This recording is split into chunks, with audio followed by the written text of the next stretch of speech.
ప్రభుత్వం ఆశయము, లక్ష్యము, ఉద్దేశం, మా టార్గెట్ ఒకటే. ఈ ఆంధ్రప్రదేశ్ను మొత్తం భారతదేశంలోనే నెంబర్ 1 రాష్ట్రంగా మార్చాలి.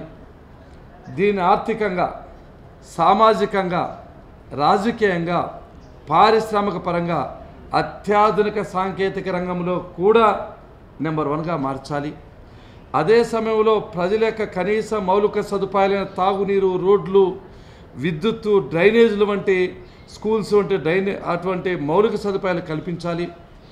ఈ సామాజిక రుగ్మతను తొలగించాలి. అందరినీ చదివించాలి. మాతా శిశు మరణాలు తగ్గించాలి. అదే కోవలో బాల కార్మిక వ్యవస్థ నిర్మూలించాలి. వ్యవసాయాన్ని లాభసాటిగా మార్చి రైతులకు హితోధికమైన సేవలు అందించాలి అనే ఒక ముఖ్యమైన నైతిక విలువలు పెంపొందింపజేయాలి. స్కిల్ డెవలప్మెంట్ పెంచాలి. అందరి యువతకు ఉపాధి కల్పించాలి.